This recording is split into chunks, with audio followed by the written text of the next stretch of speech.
वो भी अपराधियों को रखते थे। बीपीएससी अभ्यर्थियों से तो है यदि सहानुभूति, तो केंद्रीय मंत्री पद से इस्तीफा देके बैठ जाए गर्दनी बाग में। नमस्कार, आप देख रहे हैं सिटी पोस्ट लाइव और आपके साथ मैं हूं अंजलि। केंद्रीय मंत्री चिराग पासवान की पार्टी में सिवान के चर्च खान ब्रदर्स यहां पर सदस्यता उन्होंने चिराग पासवान की पार्टी पे ग्रहण की है। अब ये सोचने वाली बात है कि ये खान ब्रदर्स आखिर है कौन। वही इस मामले पर चर्चा करने के लिए हमारे साथ जुड़ चुके हैं पूर्व आईपीएस अमिताभ दास। सर, ये खान ब्रदर्स आखिर है कौन? जी मैं बताता हूँ, ये 15 जनवरी को सिवान के खान बंधु हैं, अयूब खान और रईस खान। ये दोनों चिराग पासवान की पार्टी लोजपा रामविलास में शामिल हो गए हैं और ये दोनों सिवान के खूंखार अपराधी हैं। अब मैं इनकी कहानी शुरू से दर्शकों को बताता हूँ। ये जो खान बंधु हैं, इनके अब्बा हुजूर थे कमरुल हक खान, और एक ज़माने में वो शहाबुद्दीन के बहुत करीबी माने जाते थे। शहाबुद्दीन के नज़दीकियों में उनकी गिनती होती थी। लेकिन 2005 में दोनों के रिश्तों में खटास आ गई, क्योंकि 2005 में जो विधानसभा चुनाव हुए उसमें कमरुल हक खान रघुनाथपुर से समाजवादी पार्टी के टिकट पर खड़े हो गए और रघुनाथपुर से राजद का भी एक उम्मीदवार था और शहाबुद्दीन तो राजद का था। तो इसलिए शहाबुद्दीन नाराज़ हो गया कमरुल हक खान से कि ये राजद के खिलाफ क्यों चुनाव लड़ रहा है। तो शहाबुद्दीन ने कमरुल हक खान का किडनैप करवा दिया, उसका अपहरण हो गया, उसके साथ मारपीट हुई, उसके साथ गाली गलौज हुई और बड़ी मुश्किल से वो जान बचाकर भागा। उसके बाद क्या हुआ कि कमरुल हक खान और उसके दो दो बेटे हैं अयूब खान और रईस खान, इन लोग की शहाबुद्दीन से एकदम अदावत हो गई, दुश्मनी हो गई और इन लोगों ने एक अलग गिरोह बना लिया, अलग गैंग बना लिया। उसके बाद क्या हुआ कि शहाबुद्दीन के धीरे धीरे मतलब बुरे दिन आ गए, वो जेल वेल चला गया और इन लोगों ने दोनों खान बंधुओं ने खून खराबा शुरू कर दिया। 2018 में दिल्ली में एक इलाका है द्वारका, वहाँ एक फिरोज़ खान की हत्या हुई। वो शहाबुद्दीन के गिरोह का ही था, शहाबुद्दीन का कामकाज देखता था।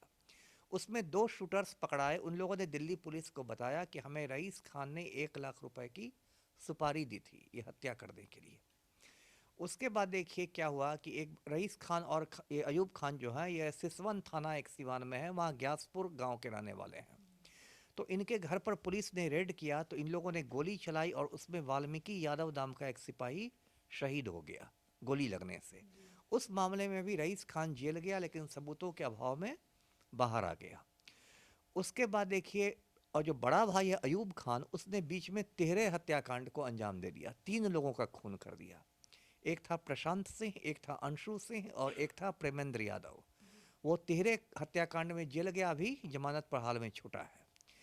उसके बाद देखिए 3-4 साल पहले रईस खान ने एमएलसी का चुनाव लड़ा, जीत तो नहीं सका, लेकिन उसी चुनाव के दौरान उस पर AK-47 से हमला किया गया और उसने सिवान के हुसैनगंज थाना में एफआईआर किया और उसमें शहाबुद्दीन के बेटे को, ओसामा को नामजद अभियुक्त बनाया कि ओसामा ने साजिश की थी मेरी हत्या की। तो तो इस पे इतना बड़ा सवाल उठता है कि अगर जो चिराग पासवान जो बिहार फर्स्ट बिहारी फर्स्ट का विजन रखते हैं तो उन्हें पार्टी में कैसे ज्वाइन कर रहे हैं? अब यही तो देखिए, यही तो नेताओं का पाखंड है। अभी देखिए ओसामा शामिल हो गया है राजद में। अब नवंबर में जो विधानसभा चुनाव होंगे तो ये चर्चा है कि रघुनाथपुर से राजद ओसामा साहब को खड़ा करेगा, तो उसके खिलाफ चिराग पासवान या तो अयूब खान को खड़ा कर देंगे या रईस खान को खड़ा कर देंगे। और ये आपने सही कहा, इतना डायलॉग मारते हैं चिराग पासवान बिहार फर्स्ट, बिहारी फर्स्ट, और लेकिन हकीकत में क्रिमिनल फर्स्ट करते हैं। क्या बिहार बदलेगा ये अयूब खान और रईस खान जैसे गुंडे मवालियों से? और चिराग पासवान की पार्टी में पहले से क्रिमिनल लोग मौजूद हैं। हुलास पांडे, हुलास पांडे लोजपा के संसदीय बोर्ड का अध्यक्ष है, जिसने बरबेश्वर मुखिया का खून किया था।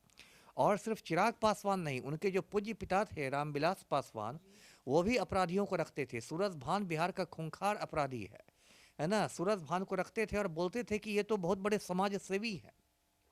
तो पूरे लोजपा की परंपरा रही है अपराधियों को बढ़ाना, और ये बिहार के लिए बहुत दुर्भाग्य की बात है कि राजनीतिक दलों में होड़ मच गई है कि हम बड़े अपराधी को शामिल करेंगे तो हम बड़े अपराधी को शामिल करेंगे। जी। जी, अब ये सवाल उठता है कि ये खान ब्रदर्स तो सिवान से हैं, तो अब चिराग पासवान ने जब उन्हें अपनी पार्टी में सदस्यता ग्रहण करवाई थी तो वो कहते हुए नजर आते कि इनकी मौजूदगी से हमारी पार्टी में मजबूती बनेगी। अब ये चिराग पासवान की आप बेशर्मी कह लीजिए, निर्लज्जता कह लीजिए, वो कौन महापुरुष हैं? देखिए, ये बिहार का क्या पतन हो गया है। एक समय सिवान जो था राजेंद्र प्रसाद की वजह से जाना जाता था। जो देश के प्रथम राष्ट्रपति थे देश रत्न राजेंद्र प्रसाद, वो सिवान के रहने वाले थे, जीरादेई के। एक वो सिवान था। और आज हम सिवान कहाँ पहुँच गया, तो खान ब्रदर्स और ओसामा साहब, तो कौन ये? और उस पर से केंद्रीय मंत्री हैं चिराग पासवान, और इनकी मतलब बेशर्मी देख लीजिए, हेलीकॉप्टर से गए थे सिवान खान बंधुओं को गले लगाने के लिए। तो चिराग पासवान के पास कोई साफ छवि का इंसान नहीं था सिवान के लिए?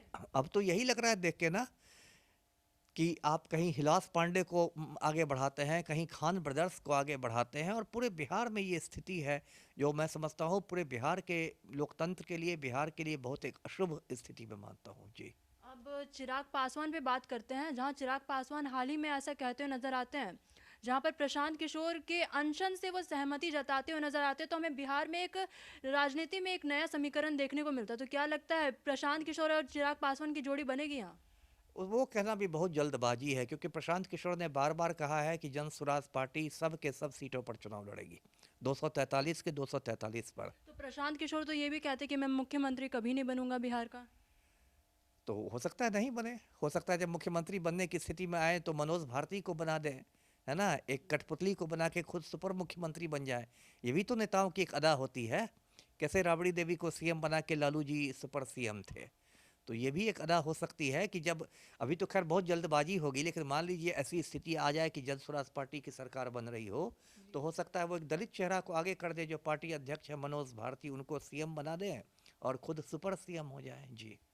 तो अब सबसे अंतिम सवाल मैं पूछूंगी कि चिराग पासवान का खान ब्रदर्स में खान ब्रदर्स को अपने पार्टी में ज्वाइन करने से उनकी पार्टी में क्या फायदा दिखेगा?